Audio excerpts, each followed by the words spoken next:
Good morning, everybody. My name is Marcin Bela, and this is chapter 3 of my Piano for Everyone online seminar teaching the fundamentals of a healthy, enjoyable, and sustainable practice of playing the piano. Chapter 3 is about reading music, and I personally really love this subject. I have a lot of private students who initially seem like they wouldn't be interested in reading music. They come to me wanting to go in that like Elton John, Billy Joel direction of being rock and roll pianists, and this is fine. Really more often than not, I don't know what it is. I think they may see sheet music on my music stand, or something. They become curious, and oftentimes they become really passionate and enthusiastic music readers, digging into classical music, completely changing what their initial excitement about music was.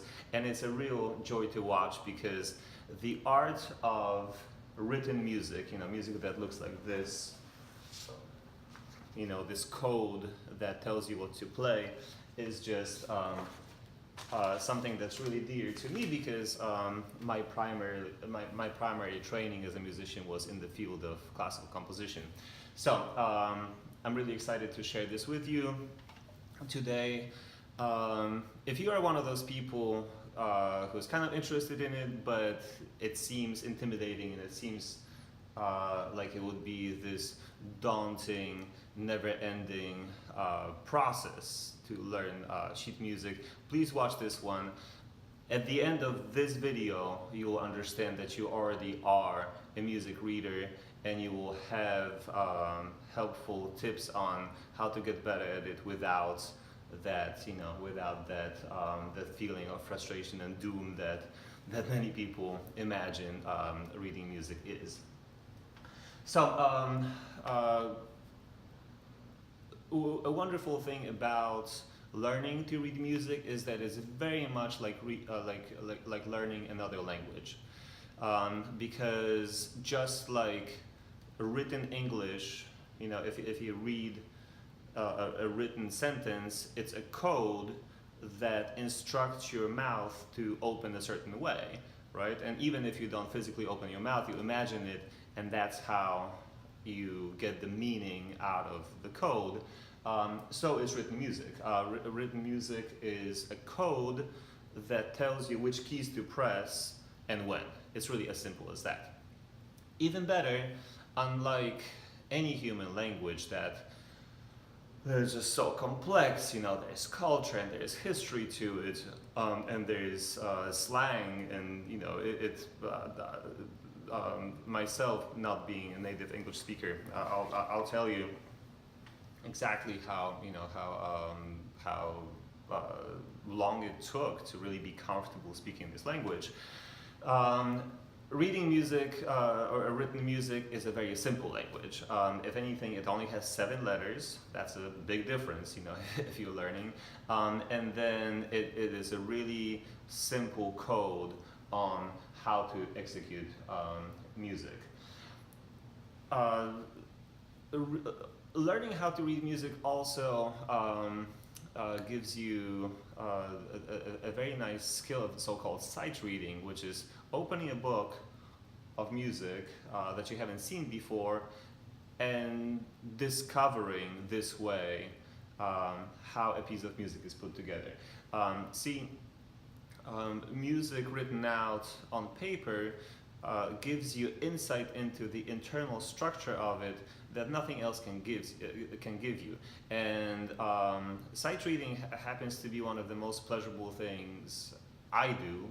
I'm a music professional, I deal with music all the time, but still, to unwind after a long day of dealing with music, I often open the book and read a little bit, because it's so soothing and relaxing. And I know from my clinical practice that a lot of my students really love that as well, and it's really calming and relaxing and therapeutic.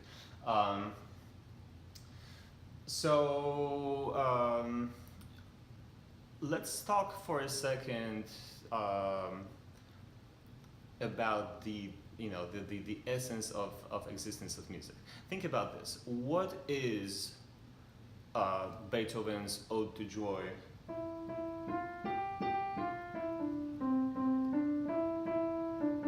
what is it in terms of physics? It's obviously not a physical object, right? You can't touch it, you can't hold it in your hand, but it obviously exists, right? And it doesn't just exist because it's been written down on paper or recorded onto hard drives or recorded onto tape and records, because even if we somehow managed to destroy every piece of physical existence of that piece, it will still exist. It would exist in the minds of millions and millions and millions of people who know that melody. And and in a way, not to get too metaphysical here, but even if all of them died, somehow it would still exist, because music, like I mentioned before, is really math. When you think about what that melody is a series of numbers and ratios and fractions that come together to give you that impression, right? Like we start here, then we go a half step up, then a whole step up, then a whole step down, half step down, another whole step, another one just like that, and so on, right? So like there are these intervals between the notes that give us the ratios of which give us that melody. And then there's also timing, right? This is, if this is the underlying pulse of the melody, then this is one count, one count, one count, one count. These are all ones, one, one, one. So it's very steady, right? Like it's very,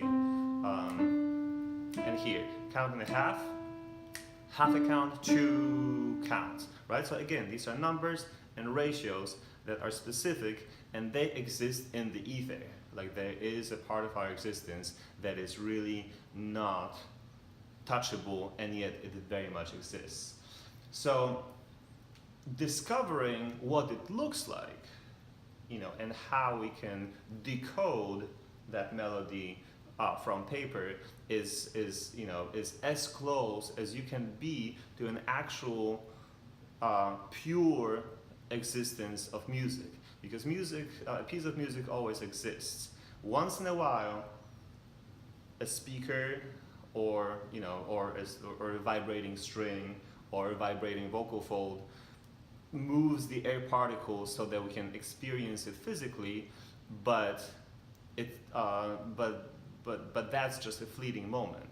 It always exists, and reading music gives you the insight as to how it works. So let's get started. In a way, the way written music works, you see, let's ignore the bottom and just look here.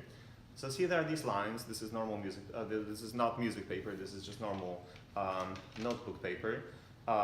So music is written on lines and spaces between the lines. So say, if this note, say, is this key, then the next key over will be the note that's between the lines, and then if you go up to the next line, there will be the next key over, right? So it's almost like a ladder representing the white keys of the piano, but every step is either on the line or between the lines. Line, between the lines, line, between the lines. So, if I were to go, say like these, see, like that's between the lines, that's on the line, it will go one key over. That's pretty simple, right? Now, we really, if really we were looking at as many lines and spaces between the lines as there are keys on the piano, there will be no way to find the right one. Like, it'll be way too confusing. That's why over time, the notators of music narrowed down that number of lines to 5 for easier recognition. Now, of course, if you count how many notes would just fit on these 5 lines, it will be only a small portion of the keyboard, but that's in a way what you want. You want something manageable to look at, and it's been established that way for centuries, and it's been working really, really great. So in piano music specifically, you will notice that there are two so-called staves. Each one of those is a staff. That's a staff of 5 lines. That's another staff of 5 lines. They will each serve each hand of the pianist. And you notice these things in the beginning of it that are the so-called clefs. A clef is simply a key in the French. And here's the really cool part about specifically the piano notation. This clef, the so-called treble clef, is a different key to unlocking where we are on the lines than the bass clef. The treble clef, see, it all kind of spirals around the second line from the bottom, right there. I put a dot on it, different editors do it in different ways. That is specifically where the G above middle C is. It's just a convention that people adopted at some point. It works. It could have been any other way. As a matter of fact, there were times in music history where that thing was kind of like moving all over the place, but finally it settled on spiraling around that G. So knowing that this note right there is this key allows you to do your math and find out what every other note is. I would personally recommend kind of, memorizing that. Is not much to memorize, but also remembering that this note that kind of floats on its own below all the lines of the staff, but it has its own little line, which is interesting. That is the middle C.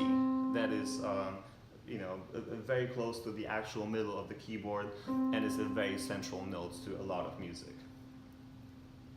So now you know how to read this right there in terms of what keys to press. So the first one is that middle C, then I go a step up to the space between the lines, then another step up, then see here from line to line I'll actually skip over a key and go here, and right there is something that you may be asking, like, what is that? That is the so-called sharp. If this double cross precedes a note, that means that instead of what it would normally be, it would be an F, but with that double cross preceding it, it pushes it to the black key to the right. So it will be the so-called F sharp. Now, that little line that goes across the middle C, that really is one of those infinite lines that represent the infinite white keys of the piano, right? But to make it simple and give you like a really solid reference point of just these 5 lines, if you need another line for a note to go over, you just give it like its own little personal so-called ledger line. So that's how the treble clef, which is designed mostly for the right hand of the piano, works. The really cool thing about it is that the middle C right here is down below all the lines, leaving room for this upper side of the piano to go along with it. Now, the bass clef here works the opposite way. It's designed for the left hand of the piano, so it's designed to cover the lower part of the keyboard. For that reason, that middle C right there, the same exact key that this note represented, for the left hand is going to be represented like this. See, it's almost like a mirror image. It's above all the lines, and kind of floats on its own, leaving room for all the other ones to be covered by the left hand. Another good orientation point for the bass clef to remember is it all kind of revolves around the second line from the top. See, the dot that begins the bass clef is on it, and also the 2 dots after it kind of surround that second line. that second line from the top is the F below the middle C. So another good reference orientation point to remember. Now, last but not least, that little B-looking thing preceding the B here is the so-called flat. It works in the opposite way to a sharp. A sharp pushes the note to the right, typically to a black key. Now this would normally be B below middle C, but with the flat, you go to the left and you get the so-called B flat. So now you can pretty much read all the notes here. There's B flat, A right there. This tie makes it go over the bar line. I'll talk about it in a second. And then finally, this thing that is similar to the sharp, but a little bit different, is the so-called natural sign, bringing it back to normal, to the white key B, after it being flatted before. So that's how you read the notes. Now, music occurs in time. Time is the canvas of music. So the music notation doesn't just tell you which keys to press, but also when to press them. So first, let's just establish that every piece of music, well, you know, there's all kinds of music, but typically, you know, at least in our culture, the music that we know occurs against some kind of underlying grid of time. Even that very free-flowing piece of Tchaikovsky's I played in the beginning of the lecture, it sounded like it was kind of arrhythmic, right?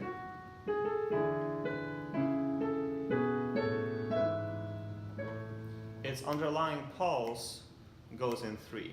1, 2, 3.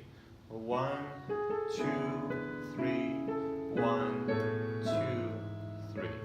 1, 2, 3. 1, 2, 3. So no matter what the melody is, even if it seems kind of mushy rhythmically, there's always some kind of underlying pulse. You know, in EDM house music, we can't ignore it. Like there's a kick drum going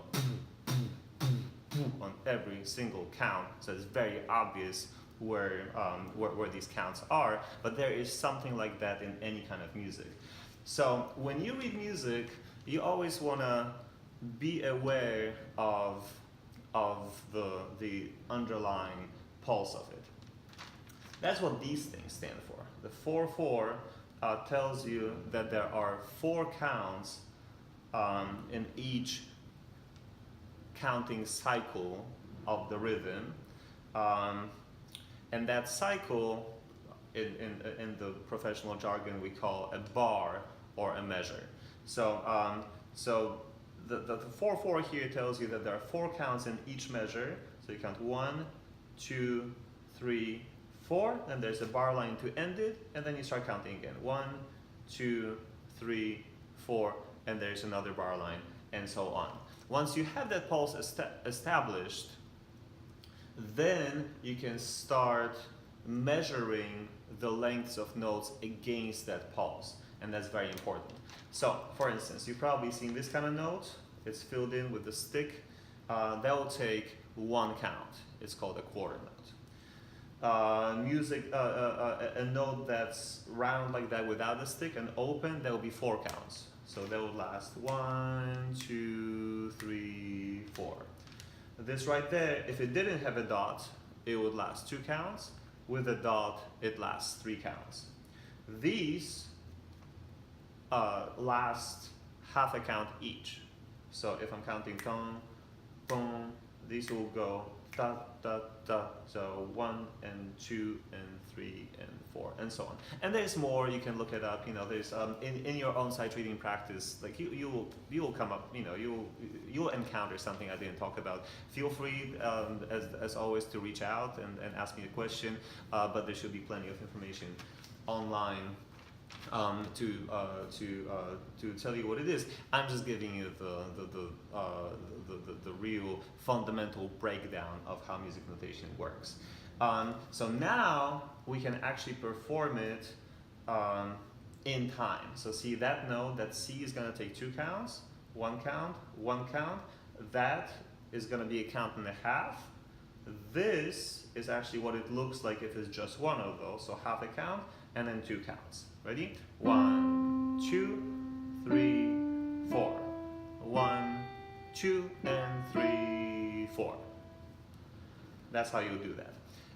Now the beauty of it is that no one tells you necessarily at any given point how fast that underlying pulse is.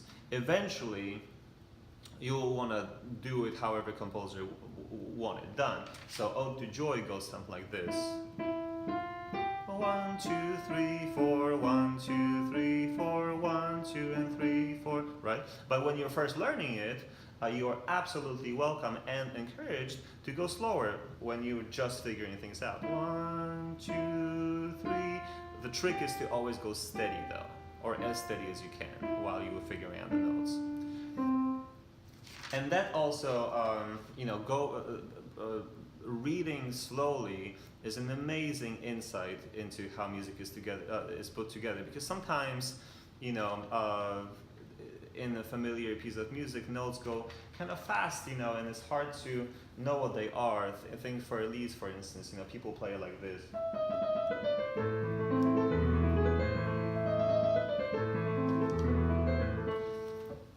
We don't hear the individual notes, it just sounds like right? But when you read and you go slowly at first because you have to, then you really get to get these details that you wouldn't know otherwise. That these are all equal, and then the left hand goes A, E, A, and right hand takes you over C, E, A. Right? It kind of gives you it's almost like you get to get in the composer's brain and experience what they experienced when they put that piece of music together.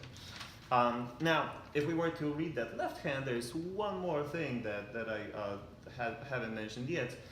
That is a so-called rest. See, sheet music notation shows you not only when and how long the notes are, but also gives you instructions for silences. So there is notations for 1 count of silence, or 2 counts of silence, or 3, or 1.5, what have you. You can look it all up. This in particular is 1 count of silence. So now here's the real joy of particularly piano sight reading. You get to look at 2 different ways of interpreting note positions on the staff, right? The same note, the same look of the note in this clef that tells you that this is this G is going to have a different meaning than the same look of a note in the clef that tells you that this is this F, or this being the middle C and that being its look for the bass clef. So you really, it sounds tricky, but it's really not if you go at the right pace. But it gives you an amazing, brain skill. It's almost like a puzzle at the end of which there isn't just like, oh, I solved the puzzle, but rather, beautiful music. And when you read piano music in particular, you almost want to imagine a computer cursor, kind of like you would see in a video editing software or a music editing software, just something that like marks the progress of time against that underlying pulse, right? Like 1, 2, 3, 4, 1, 2, 3, 4, and see what each hand has to play on or between those counts, right? So the left hand doesn't have anything on 1, so you just go 1, and then it has this B flat for 2 counts, so there's 2, 3, this A on the 4th count. This, the tie, means that you don't actually play that one, you just keep holding it for 1 more count.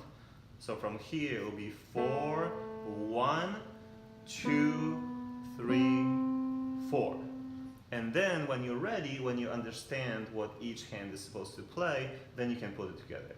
And I'm just gonna perform both hands with 1 so you can still see what I'm doing.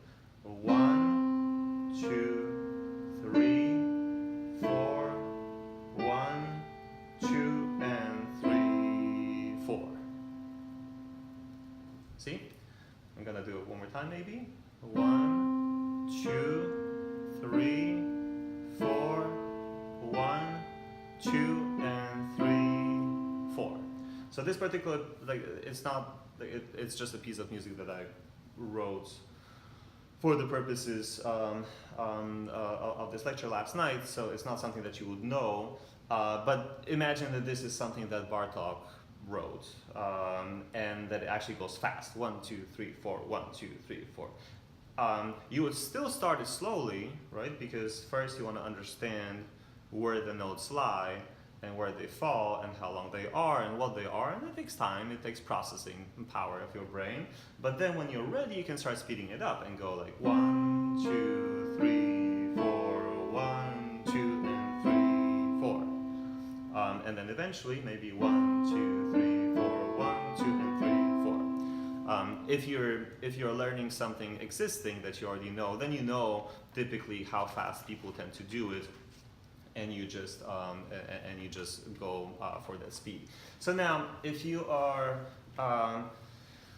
watching, sitting here and going, okay, well, that sounds good. So so where do I go? Again, feel free to ask me a question. I could recommend something based on your taste. But really, like either when you research online on like what to learn, or maybe go to a music bookstore that has sheet music. Look at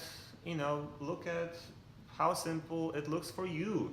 Like how it works now, right? Like that you will need to get used to the fact that that's middle C, that's D. At first you won't even have to necessarily know that, right? Because if you know that note, then you know that that's the next white key over. But eventually, there's only so many notes. There's, as you know from chapter 1, there's only 7 letters in the musical alphabet. So you'll get used to it. If it looks kind of like this, and you're a complete beginner, that's probably a good level. And there's just so much stuff out there. You can if you go to like Sheet Music Plus or any of these kinds of websites, they have like any song you will ever want for beginner piano, for like complete beginner piano, for intermediate beginner, early advanced. The good thing about the 21st century is that I don't have to talk about what to give you. There is so much stuff out there. It's not like when I was in school and the teacher actually had to hand me a physical book to learn from. You can do it on your own, but be reasonable. You want something so simple at first that even on the first time of looking at it, you are able to count, to know where you are in the measure, and most of the time find the right note for it. If you are a beginner and all of a sudden pick out something that looks like this, and it really takes you 10 minutes to get through just just that much, then you may like it. I actually have some students who enjoy that real slow, painstaking pushing through the jungle of notes. But I personally would recommend doing something that you can just kind of kind of make out right away. You know, maybe at a slow speed, maybe not completely perfect, but that it flows. I call it I call it traction. You know, you want to feel traction. You want to feel like you're playing music. So at first it's going to have to be really simple, and then possibly more advanced. But please trust me. You know, once you understand how it works and have tried, it's a really fun thing to do. It's almost like imagine being able to read a story in Italian after just one class. Well, in the realm of music, it is possible. That was your one class, so pick out something you want to do, and go through it, and you will see how it's really possible and it's really fun, and the sky is the limit as far as how far you want to go. Thank you so much for watching. My name is Marcin Bela, and this is Piano for Everyone.